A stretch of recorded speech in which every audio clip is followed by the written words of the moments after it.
Feels like it's been a minute, but not really. But it kind of has, man. Every time One Piece goes on break, I'm sure everybody agrees with this sentiment. You just feel like, man, why Oda? But you understand. So Oda definitely needs his breaks. But we here. We back like we never left. Of course, One Piece chapter 1029. We out here. Unexpected chapter.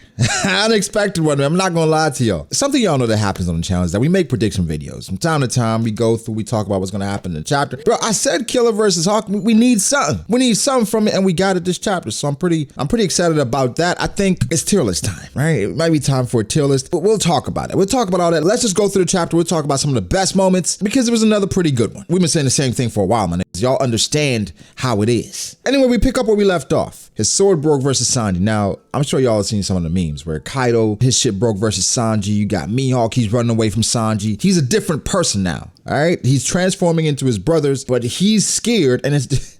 Bro, this is such a Sanji thing to do, where at that point, after the sword broke, you got old man Chopper, he giving him his props. Everybody's like, yo, that's crazy. A sword broke on your neck. Sanji's like, damn, am I turning into one of these niggas?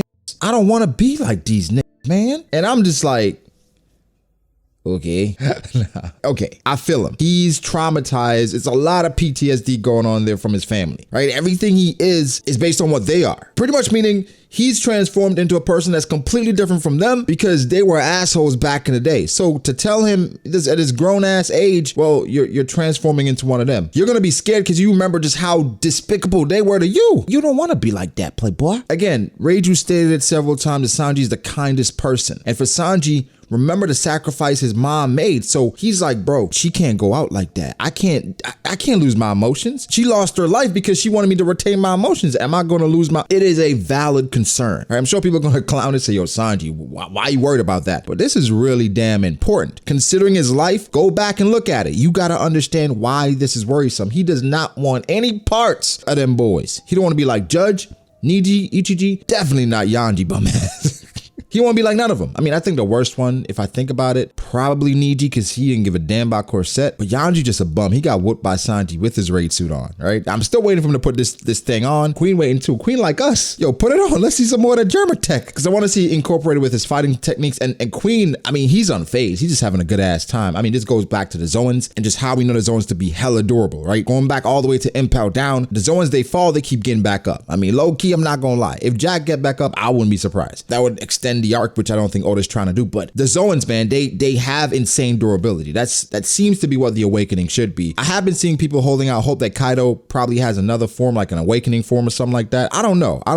We've never seen that, like an awakening form. Like I would assume the awakening is just the fact that they have insane endurance. I mean, I made a video about every attack Kaido's taken since the raid started. Put that in the description down below if y'all want to check it out. But he's taking a lot of damage and he's still up and ready to go. You know what I'm saying? About to start calling Kaido Viagra. All right, let's move on. Something that I'm noticing about Mads, right? Everybody, I think, had different focuses. Everybody had different things they were focused on, different things they wanted to accomplish, even though they were all, you know, well-respected scientists, it would seem like. They all had different things they were focused on. For Judge, he was focused on the German stuff with the enhanced body, the accelerated healing factor, the physical strength, and again, the hearts of ice, which that's not Sanji. That's not who he is, right? He's gonna always retain his emotions. That's just how the story's gonna go. Guys, do not downplay just how important this is for him. I know sometimes when reading a story, it's like, come on, bro. Why you think you're gonna lose your emotions? We don't give a damn about that. But character agency, I think characterization is important, or else you lose the suspension of disbelief. You start just reading a story and you don't have any connection to the characters because they're all static. They're all the same. The reactions to certain situations don't make sense. In this situation, I should not see any complaints about him trying to figure out what the hell is going on with his body, because that's the type of person Sanji is. Feel what I'm saying? I have seen a meme already where somebody, you know, when Kaido talked about Luffy saying how high is his ceiling, and you saw Shanks and Oden and all those different guys, they're basically comparing that to this panel, saying this is Sanji's ceiling, like how high. I'm like, bruh, like he can't catch a break, dog. I thought it was funny though. I'm not gonna lie, I was dying. And the thing is, if it wasn't enough with Queen's dialogue, Oda made sure to show you that this man is indeed changing, for sure. It's no cap. I'm talking about Sanji's running away, right? And somebody's like, oh my God, is that Black like Sanji? That is that. Yo, shoot him now. They shot him and he's like, yo, that hurts. But it didn't affect him. So Sanji now he's bulletproof, man. 100%. Like, he's bulletproof. And the accelerated healing, people were saying, well, let's just wait and see if it's a one-time thing. It seems like that's just a part of him now. Regen, all the different stuff. The Sanji buff is nasty. It's so goddamn nasty. Transition, right? Because most of the chapter is basically 2 scenes. Sanji, Queen, and Fodder, and now we got Big Mom, Kid, Killer, and Hawkins. So, my bad. I'm forgetting about my boy Law. I can't believe Law as well, all right? Because for the most part, he was included in the scene, but I think it's more so about the other characters. Anyway, let's talk about it. I can't help it, all right? Because when Law said, yo, what the hell, Kid, stop being dead weight, I felt like people in the community have said that before about Kid, and it's not true. It's not true. I personally, Kid hasn't lived up to my expectations. I still have high expectations for the character. I don't know if he's gonna reach them, but I don't know. This chapter made me care a bit more about him, right? I always cared about Killer because he's been through a lot. You feel me? But for Kid, I'm starting to resonate a bit more with the character. Let me explain what I'm talking about. First off, Law is that nigga, because Law seems to be carrying right now because Kid, I don't know what the hell Hawkins is on, bro. It seems like he just enjoys being sadistic because he's banging his own head against the wall just so Kid can be affected. And Kid's like, yo, what the hell is going on, my guy? He can't even focus. You get a headache out of nowhere. You don't know where it's coming from. He's like, yo, it's not a headache. But that's the thing, though. Like, I like that because imagine, though, like, I'm gonna just paint the picture real quick. It might be a little graphic, so bear with me, right? Imagine if you in this final war. I'm not gonna lie. Like, Kaido, you fighting Kaido, you fighting King, Queen, all these damn smile users, and you gotta take a shit. I don't know, bro. It's hard to focus in a situation like that. I couldn't imagine trying to fight a war and I gotta go take a dump. I would be like, damn. Yo, hold off Big Mom for me real quick. I gotta run to the bathroom because that's a real thing, right? And I like that they're kind of addressing it like Kid, not addressing it, but they're talking about like Kid like he got a headache. When you think about shonen in stories like this, you don't think about small things like headaches and gotta take a dump. What if they gotta pee? It's kind of like, bro, you just gotta figure it out. Hold it for 6 hours. Huh? They're out their damn mind, bro. I'm sorry. I'm going to the bathroom. I'll be like, yo, time out. I'll be right back. Niggas, we can't do it like that. All right, let me get back to the story. And in this fight, though, like, I think that's the thing with fighting Big Mom that can pose a problem. Like, Law got the counter shock in, right? And she was stunned for a little bit. Here comes Prometheus because Prometheus is sentient, so he can do whatever the hell he want to do. He fires off an attack at Law. I'm just like, fighting Big Mom, you're not just fighting Big Mom. You're fighting a big-ass woman and you fighting her homies. That sounded weird, but that's exactly what's happening, I promise you. I gotta say, though, like, people talk about Jojo and how nimble he was. Big Mom doesn't get enough credit for how nimble she is for a big-ass woman. Like, that attack where she's, like, rotating and it came down with, that's insane. She's a big, you know how much torque that is? Sheesh. But I love the face she made when she saw a Kid on the ground, like, Because she's probably wondering, like, what's, you good? I haven't beat your ass that bad. Like, you've been barely doing anything, Kid. But what I meant about Kid and why I'm starting to resonate a bit more with the character is we got some internal dialogue. And I think internal dialogue tells you more about a character than anything else because that's their true thoughts because nobody else is listening in other than us, my nigga. So it tells you some more about the character. And for Kid, his goals and ambitions, they always seem lofty. Like, it's obvious that he wanted to take down Yonko. That's clear. But did he question himself at any time? What if he fails? Like, was he somebody to go back and, man, I went against Shanks, got my arm took, went against Kaido, got my ass whooped. Now I'm going against Big Mom. This is finally an opportunity. And I'm letting it slip away because of a goddamn headache. But he's right, though. If he does die like this, his pirate life will be a complete and utter joke. 100%. So I'm happy that he's internalizing some of these things because we as fans, we set expectations of characters based on how they're presented. King was king.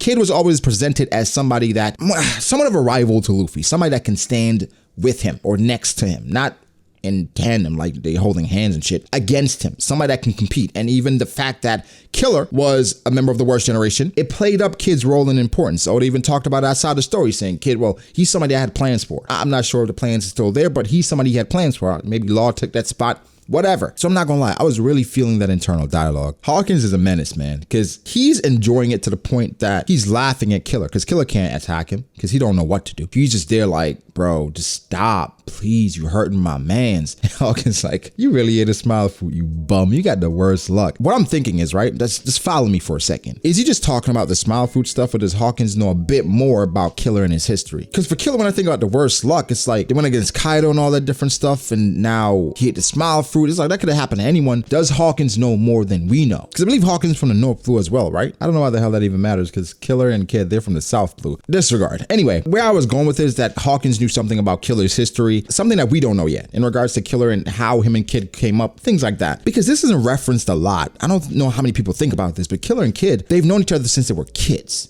You feel me? So honestly, when we think of tandems in One Piece, they probably should be closer than any other two characters in the story. Granted, time doesn't necessarily equate to value of friendship. However, that's his partner, as we see in the story, in this chapter at least. But just like Zoro, he's a right hand that's willing to give up, well, we don't know what his dream is. He's willing to give up his life so that kid can survive, which is, I mean, it's noble as hell, but we called it. We called it, my nigga. We all called it. So shout out to y'all. Once we saw this matchup was happening, a lot of us made the video and I talked about it, where the thing that made the most sense is Killer takes off Hawkins' arm because Kid doesn't have an arm, Killer takes off Hawkins' arm because Kid doesn't have an arm. So that makes the most sense. So when it happened, as cool as it was, I was like, bro, like, this is what we do. You feel me? Oda, you can't hide the One Piece from us anymore, my guy. We know what's about to come. We know what's about to happen. You feel me? Like we know what's about to happen with Kid and Hawkins. I mean, Killer and Hawkins. It's what we do as a community. I think for the stories I really enjoy, character. I mean, for stories in general, that's what drives the story. Action, fighting, all that stuff is cool. But the reason why I care about the resolution and the fighting is because I care about the characters that are fighting. So in this situation, building upon their characters, I think is important. That's why I always talk to y'all about how, to me, it was a severe misstep not to have us follow Kid and Killer after they left Udon. Give us half a chapter of dialogue between them, just a bit more, adding to their characters so that we can care about these niggas a little more. You know what I'm saying? This is what he's doing here, and I loved it. Killer, his fighting style, man. I mean, he didn't even really go too crazy here, and he demolished Hawkins. So, I mean, Hawkins, he was fighting with like one more thing left, one more straw doll, but give Killer his props. I wonder if his mask is going to break before the arc ends. It seems like he's already has like a crack or something. So we've been going on for too long already, but guys, give me your thoughts. How do you feel about the chapter? This was another really good one. I like the deviation. I like when we get character moments. That's what we got from Kid and Killer. Hopefully we get some more before the chapter or the arc is over, because I still have expectations. I don't know how you guys feel about Killer and Hawkins. I don't know how you guys feel about Hawkins and I don't know how you guys feel about Kid and Killer. Got it. But I think they should be built up as notable adversaries for the Straw Hats going forward. Granted, I don't think the Straw Hats have any competition other than the Blackbeard part. Bro, I made a video recently about how the Straw Hats, they're going to be unstoppable post Wano. Video link in the description down below. You can go check that out after you watch this, right? Finish this though. So if you're trying to compete with the Straw Hats, you need something. Something as well I've been talking about is like, does somebody defect and join the Kid Pirates? Because this chapter, this arc, the Straw Hats could be leaving with Jinbei, could be leaving with Yamato. I'm not sure about Tama, Momonosuke, but they have 100% bolstered just how strong they are. So for Kid, my nigga, if you want to keep up, you better take Fortrix with you. Fortrix, imagine coming to fucking Wano. He got all these different people. Fortrix, you're with me. I don't know. But guys, give me your thoughts. How do you feel about the chapter? I thought it was a pretty damn good chapter. How do you feel about the Kid and Killer moments? Did it move you at all? You're just like, fuck Kid. I don't give a damn about Kid. All my homies hate Kid. Useless Captain Mid. I don't know. Why is that a thing? Oh my God. But yeah, how do you feel about it? Make sure to like the video if you did. Subscribe to the channel for more content like this. Follow me on Twitter at BragoDAce. Follow me on Instagram at BragoD.Ace. Thanks to my patrons. I appreciate you guys all so much. Again, guys, like and subscribe, and I'll catch you in the next one. Peace.